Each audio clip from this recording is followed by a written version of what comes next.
जी बिल्कुल, करबला के मैदान में लाजवाल कुर्बानी ॾींदड़ अज़ीम रहबर इस्लाम ऐं इंसानियत हज़रत इमाम हुसैन अलैहिस्सलाम ऐं संदसि जानिसार साथियुनि खे भेटा पेश करण जो सिलसिलो जेको आहे उहो जारी आहे। रोहड़ी जी तारीख़ जो 550 साल पुराणो नवनि ढालनि वारो करबला मौला जे नाले सां मंसूब शमा गुल वारो मातमी ताज़ियो अॼु सुबुह पहिरियों फुटीअ खां अॻु जेको आहे उहो मरकज़ी इमाम बारगाह मां बरामद थियो, जेको मुख़्तलिफ़ रोडनि ऐं रस्तनि यानी शाह नजफ़ रोड, हैदर शाह हक़ानी रोड,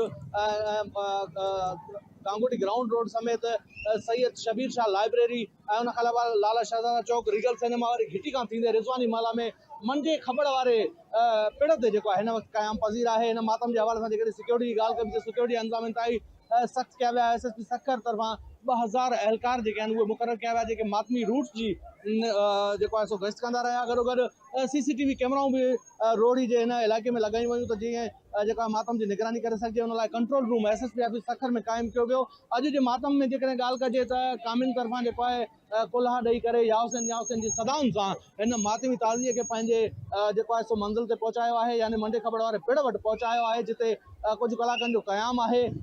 मातमी जेके अज़ादार आहिनि उहे 4 ॼणनि जे शहादत जा बि इतला आहिनि त हिन मातमी ताज़ीअ दौरान साह बुसाट ॼण ऐं गर्मीअ सबबु जेको आहे 4 जेके अज़ादार आहिनि उहे शहीद थी चुका आहिनि, जॾहिं त 50 खां मथे जेके आहिनि उहे ज़ख़्मी थी चुका आहिनि।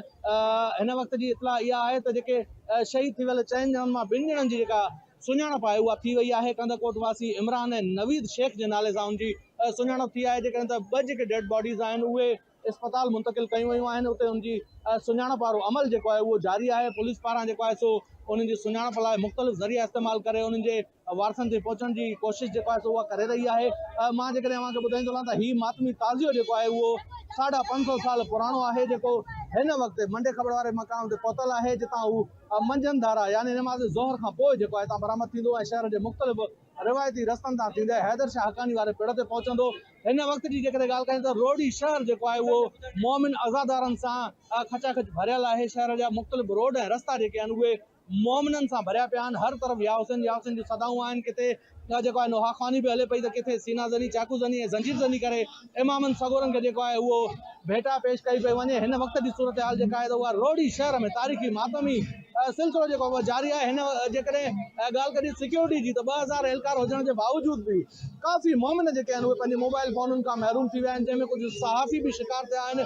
हिन वक़्त जी जेकॾहिं ॻाल्हि करूं वज़ीर मोहसिन नक़वी बि हिते जेको आहे सो उहो तशरीफ़ फरमा थिया हुआ। राति देरि सां उन्हनि हिन ज़री अक़दस जी जेका ज़ियारत करे उहे वापसि हलिया विया आहिनि। अॼु मंझंदि धारा सूबाई घरू वज़ीर ज़िया लंजार जे बि अचण जा इम्कान आहिनि, जेका पुलिस डिपार्टमेंट जे तरफ़ां ऐं ज़रियनि मुताबिक़ जेका ज़िया हसन लंजार जेको आहे उहो बि ईंदो। उहो हिन मुक़दस ज़रिए जी ज़ियारत जे लाइ जेको आहे सो रोहड़ी पहुचंदो। ज़री अक़दस जेका आहे उहा मंझंदि धारा हितां बरामद थींदी, जेका मुख़्तलिफ़ रोडनि ऐं रस्तनि तां थींदी मैदान शाह करबला हैदर शाह हक़ानी वटि राति क़याम पज़ीर थींदी। जी।